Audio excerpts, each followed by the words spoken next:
Full disclosure, KoeiTecmo sent me a code for Samurai Warriors 5. They thought it'd be good to show my audience what they're doing. And yeah, just check out the game for myself. I've played this game, let's say, five-ish hours. And you know, I feel like I've unlocked the whole thing, or all the game modes at least, and I've gotten the experience to formulate an opinion on this. The reason why I accepted the code, because I'm not a Musou YouTuber. I'm not, you know, there's a very particular crowd that really dives into Musou games. And the reason why I accepted this code and why I said, yeah, I'll check it out for sure on stream at the very least, was because I've been curious about the evolution of Musou games. Because recently, I think I've enjoyed a lot of Musou. I really enjoyed Pirate Warriors 4.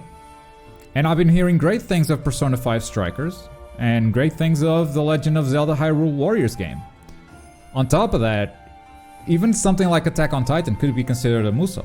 Like, it definitely has that structure, even though they changed the formula quite a bit for Attack on Titan to accommodate for that. So, I've been curious to see what Omega Force has been doing, because this game is developed by Omega Force, and so were all the other games that I mentioned just now.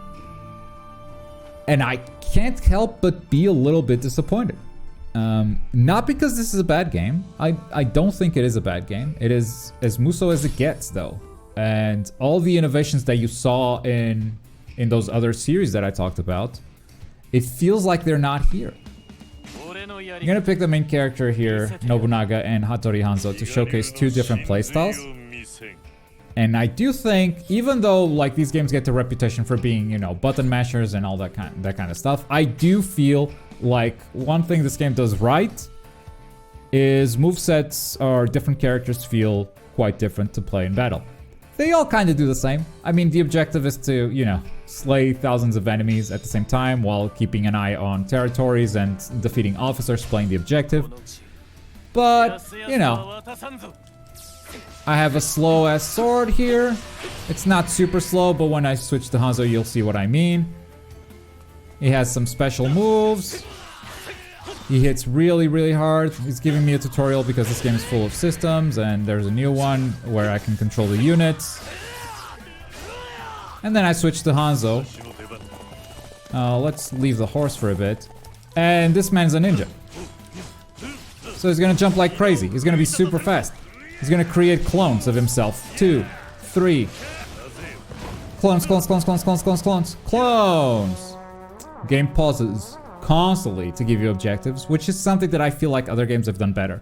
Pirate Warriors was kind of screen diarrhea. Way too much stuff on screen. Whenever there's a new objective popping off, you probably won't even notice it because there's a ton of elements on stage. So pausing it makes sure that, hey, you understand what you're supposed to do next, but also like it just pauses the action way too much. As chat is saying, yes, some characters do share weapons, and some of their movesets might look similar. But I think they did a good job overall with different movesets. I've tried a bow character, spear characters, Nagitana characters. The katana characters dual wield, and the ninja is the most recent, and I kind of love it. But this is as Musou as it gets. Now, is it a good Musou game for other Musou fans, like people coming from Samurai Warriors 4, or maybe people coming from Dynasty Warriors? That is a question I cannot answer. Because, to be honest, I haven't played those games. I'm not that... This is not my genre. I've noticed a long time ago, and here's where I'm coming from. Because I bet a lot of you will identify with this opinion, with this feeling. Let's do some special moves. Let's do some special moves. Clones, baby. Can you deal with 3 of me? Big slashes, baby. And there it pauses again. Defeat the powerful enemy. Okay. The powerful enemy is the girl that just jumped. She's the bow character that I actually tried. Where'd she go? Hi. Birds. Recover some Musou gauge and Musou attack.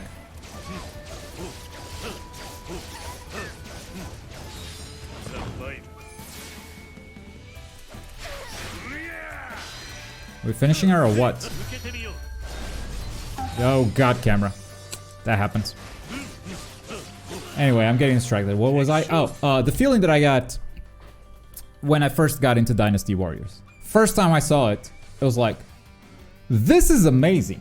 I wish every game was like this. This is the power fantasy I wanted. I'm killing hundreds of enemies with a single sword slash. Like, feels awesome. But that power fantasy only takes you so far though, because then you get Dynasty Warriors 2, 3, 4, 5. There are like 10 of them right now. And then, okay, let's spin this off into something cooler. Samurai. How about that? Awesome. Let's do Samurai. Perfect. Samurai are cooler than the Warriors of Dynasty. So, that sounds like a match made in heaven, but the game barely changes. And I think at that point is when, oh, it's a Musou. And that started being used as like a derogatory term. It's like, oh, it's just another Musou. Because these, I don't think Samurai Warriors and Dynasty Warriors are significantly different. Now, Musou fans will disagree with that statement. And what I'll say next is that Samurai Warriors 5 feels the same as like the 3 last Warriors games that came out. Which is another thing that Musou fans will disagree with. Let me make a parallel. Musou games have become the sports games of action. Allow me to explain. Every time there's a new FIFA comes out, what does everyone say? I don't see the difference between this year's FIFA and last year's FIFA. No, you don't, because you don't play those games. People that play those FIFA games, and I know because I used to play all of them pretty much, we get it. The games are similar, but we can definitely feel the difference. It's another topic, but are those games still worth $60 for those differences that could be implemented in a patch? No, but different topic. Kind of the same feeling when it comes to Musou. If you're looking from the outside in, these games don't feel different enough. They all feel exactly the same. The reason why I accepted Samurai Warriors 5 is to see if Omega Force had learned anything from the last 2 to 3 years of making many collaborations in games that have been very much critically acclaimed and brought it to their main series. Because that's something that, in my opinion, they could benefit from. They could benefit from what they learned in Empire Warriors 4, in Legend of Zelda Hyrule Warriors, in Persona 5 Strikers, and Attack on Titan. Change the formula enough to make it feel like a different game, and at the same time you don't have to spend a ton of resources just building a new game from scratch. That's not what they did here. And that is a little bit disappointing to me. Because I feel like they have made a game for Musou fans, and maybe Musou fans will like it or not, I cannot tell. I have no idea, because I didn't play the previous ones. When they could have made a game that brings new fans into the genre. And I don't think this is that game. I don't think this is a game that will bring new fans into Musou because it feels as Musou as it gets. I have been playing this game for 5-ish hours now. All the levels feel very, very similar. One of the great things about One Piece Pirate Warriors was that every level was visually distinct. Every level had its own gimmicks. Towards the start, you have a big-ass boss fight against Big Mom, who is a giant, and you have to play differently against her. There's a uniqueness there to gameplay and variety in environments and scenarios that I just haven't seen here yet in 5 hours. Of all the missions I played, the memory that I have of all the missions I played is I'm on this big open battlefield with a bunch of dirt defeating a bunch of enemies, with the exception of one mission. There is one mission, and this is what I would recommend, like, if anyone's listening from Omega Force. This is the stuff that I think brings variety to your game. Let's see. I think I recorded the first hour of gameplay, and I can maybe bring you guys the mission that I was talking about. Because look at this. Look at this. Big open field full of dirt. Defeat a bunch of enemies. You know, there's some bosses. Fighting these bosses is not significantly different. These characters have different movesets when you play as these characters. But when you fight against them, whatever. Just throw some specials. You'll get it. Let's skip forward here in the video. Next mission. Okay. Now it's not a bunch of dirt. It's a more rocky area.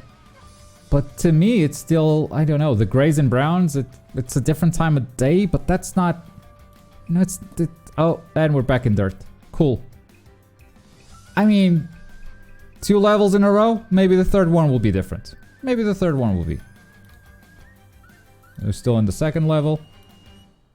Third level. Third level, Mr. Nobunaga here, and by the way, I love the idea of telling history, actual factual history with a video game. That's really cool. Even if it's like, oh, we're all serious, we're telling the real history, and then Nobunaga kills 1,000 people. Anyway, I think it's kind of cool.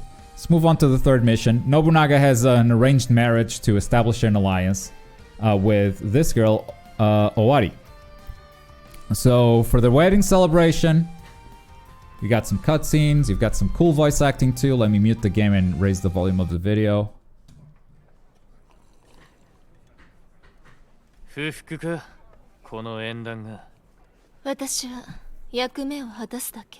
Cool voice acting. And then we move forward. And this is actually an assassination attempt.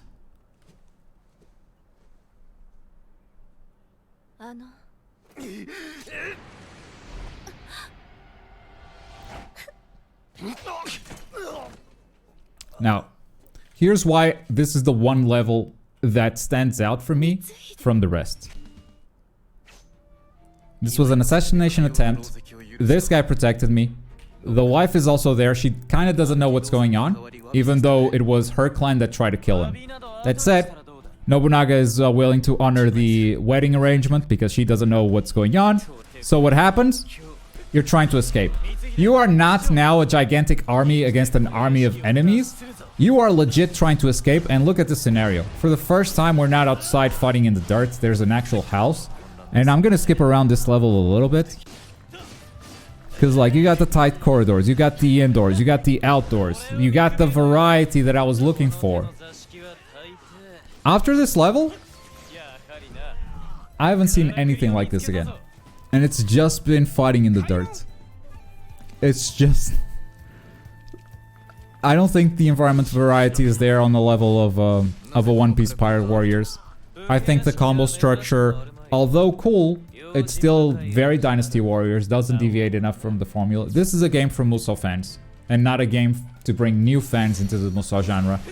And I honestly think that's a wasted opportunity. I think with the experience that Omega Force has garnered so far, not only in developing these games, but all the collaborations we talked about, they could definitely make something that is more appealing to mainstream and maybe take the Warriors series to the next level. But this is not the Warriors game I was looking for, unfortunately. Is it a good game for Warriors fans? Who knows? Who knows? I haven't played that. I'm not the right person to tell you. But hopefully it is, and hopefully at least Musou fans are happy with this one. That's my thoughts on the game, and I won't be playing it anymore because it's not my genre. I'm not into it. That's it.